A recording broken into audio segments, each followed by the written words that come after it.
সমাধান সমাধান প্রথমে এখানে হলো 2x প্লাস 3y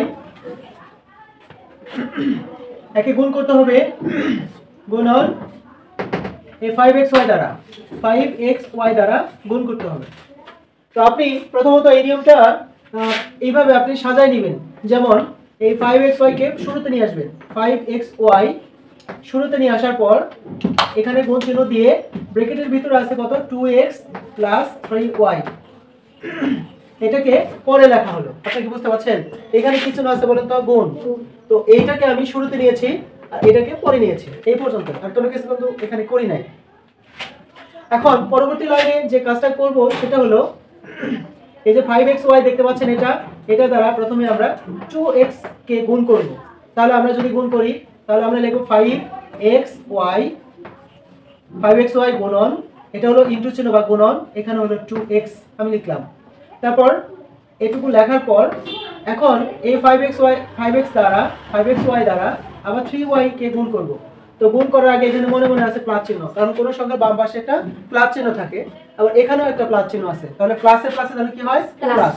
তাহলে আমরা এখানে দিব কি প্লাস দিব, এখানে প্লাস দেওয়ার পর এবার 5xy দ্বারা 3y কে গুণ করব। তাহলে আমরা লিখব 5xy গুণন 3y।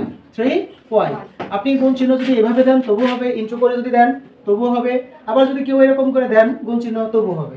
ঠিক আছে? আপনি দুটো যে কোনো একটা পন্থা অবলম্বন করতে পারেন। বাস, আপনারা কি বুঝতে পেরেছেন যে এই যে প্রথম রাশি দ্বারা এখানে ব্র্যাকেটের ভিতরে দুইটা রাশি আছে, দুইটা রাশিকে গুণ আকারে লিখছি আমি। 5xy দ্বারা 2x কে গুণ আকারে লিখলাম 5xy গুণন 2x। তারপর 5xy দ্বারা যখন 3y কে গুণ করতে যাব আমি, তখন 5xy এর আগে মনে মনে প্লাস চিহ্ন আছে, এই প্লাস আর এই প্লাস গুণ করলে হয় প্লাসে প্লাসে প্লাস, এই জন্য এখানে প্লাস লিখলাম। আবার 5xy দ্বারা 3y কে গুণ করব, তাহলে 5xy গুণন 3y, 5xy গুণন 3y তবু যা ছিল তাই লিখছি। কিন্তু এরপরে যে কাজটা করব আমরা সেটা হলো এখানে 5 দেখতে পাচ্ছেন, 5 আর 2, এই 5 আর 2 গুণ করলে 5 দুগুণে কত বলেন তো 10, 5 দুগুণে কত 10। এরপর হলো x, এখানে একটা আছে এখানে একটা আছে, কয়টা x আছে বলেন তো? এখানে দুইটা, এই একটা আর এই একটা, কয়টা হলো দুইটা, অর্থাৎ x আর x গুণ করলে হয় কি x স্কয়ার। কি হয় বলেন তো x স্কয়ার। যেমন যদি আমি এখানে ধরি যে x গুণন x, তার মানে এই এখানে যেখানে আমি পেন্সিল ধরেছি বা চক ধরেছি এখানে x কয়টা আছে বলেন তো একটা, তার মানে নিশ্চয়ই এখানে একটা 1 আছে। এখানে x কয়টা আছে বলেন তো? তার মানে এখানেও নিশ্চয়ই একটা 1 আছে। তাহলে যখন উপরে এই পাওয়ার 1 ধরা হয় তখন এটা হলো সূচক আর নিচেরটা হলো ভিত্তি। ভিত্তি মানে কি খোটা বা স্তম্ভ। এগুলো একটা থাকলেও যা, 100 থাকলেও তা, 1 লাখ থাকলেও তাই। তখন যখন উপরে পাওয়ার হয়ে যায় তখন এগুলো এই ভিত্তিগুলা যে যতগুলোই থাকে না কেন সবগুলো থেকে একটা কমন নেওয়া যায়। আমি এখানে কমন নিলাম, তারপর উপরে হলো 1, এই যে 1 লিখলাম, তারপর গুণ থাকলে যেন কি হয় প্লাস। এবার এই x তো এখানে নিয়ে নিছি, এই x এর উপরে 1 আছে, তাহলে আমি এখানে 1 লিখলাম। এবার x, এবার 1 আর 1 যোগ করলে কত হয় 2, তার মানে হলো x স্কয়ার। কি বলেন তো এটা? এই জন্য এই x আর x গুণ করলে x স্কয়ার লিখেছি। পরে আছে এখানে y, এখানে আর কোনো y নাই বলে y যেমন আছে তেমনই লিখলাম। বুঝতে পেরেছেন এইটুকু? এরপর এখানে প্লাস আছে, প্লাস দিচ্ছি। তারপর আবার একইভাবে 5 আর এই 3 গুণ করব। 5 আর 3 গুণ করলে 3 5 কত 15, 3 5 কত 15। তারপর এখানে x, এখানে আর কোনো x নাই, x এর x লিখলাম। এবার y এখানে দুইটা আছে, কয়টা আছে দুইটা y গুণ করলে যেরকমই x দুইটা গুণ করলে যেরকম x স্কয়ার হয়, y দুইটা গুণ করলে কি হয় y স্কয়ার। আপনারা সবসময় মনে রাখবেন গুণনের সময় y যতটি থাকবে সবগুলা y থেকে একটা y কমন নিয়ে উপরে শুধু পাওয়ারগুলো যোগ করে দেব। কি করে দেব? পাওয়ারগুলো যোগ করে দেব। যেমন এখানে কি হলো y স্কয়ার। বুঝতে পারছেন এইটুকু? যেমন এরকম যদি থাকতো যে একটা y গুণন y স্কয়ার গুণন y কিউবড, তাহলে সবগুলা এই y এর উপরে মনে মনে কত আছে বলেন তো 1, তার মানে সবগুলা y থেকে একটা y কমন নিব।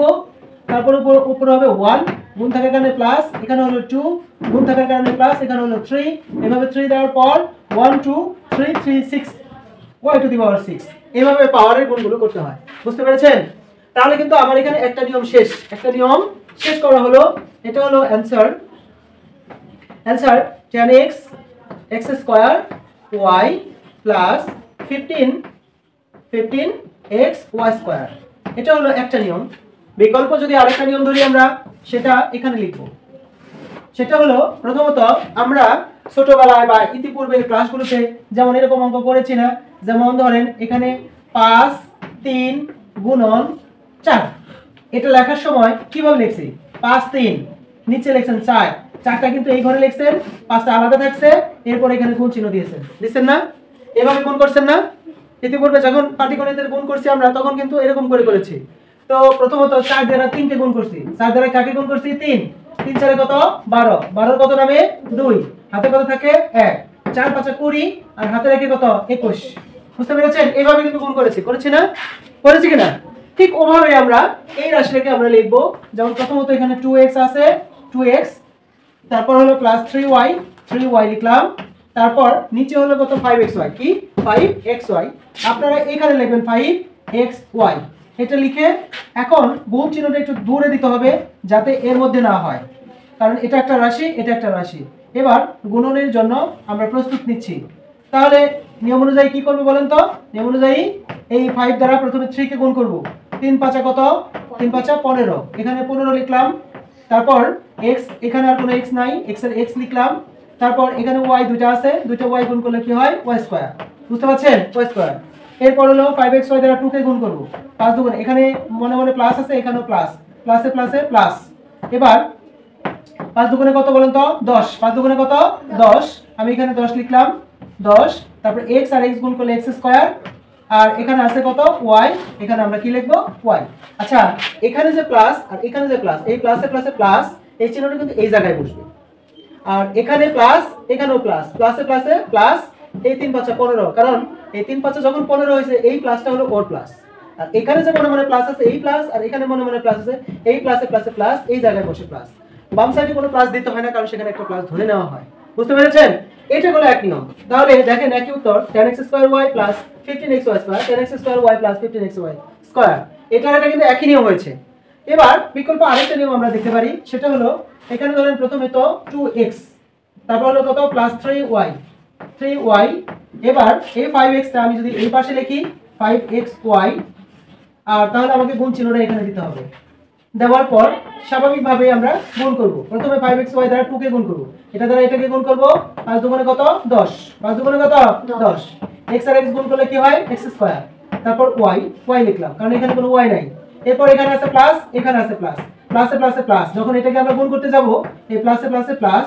তারপর 3 5 কত 15, 3 5 কত 15। এরপর হলো x, এখানে নাই, শুধু x ই থাকবে, y আর y গুণ করলে কি হয় y স্কয়ার হয়।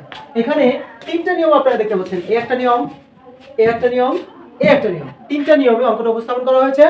আপনাদের কাছে যেটা সুবিধার মনে হবে আমি আশা করব সেই আপনাদের সুবিধা মতো অঙ্কটাকে সলভ করবে। এছাড়াও নিয়ম আছে, কিন্তু আমি এত বর্ণনায় যাচ্ছি না। আপাতত তিনটা উপস্থাপন করা হলো, আপনাদের চয়েস, আপনারা যেটা চয়েস করবেন সেই অনুযায়ী আপনারা অঙ্কটা সমাধান করবেন। তো আশা করি সবাই বুঝতে পেরেছেন। সবাইকে ধন্যবাদ।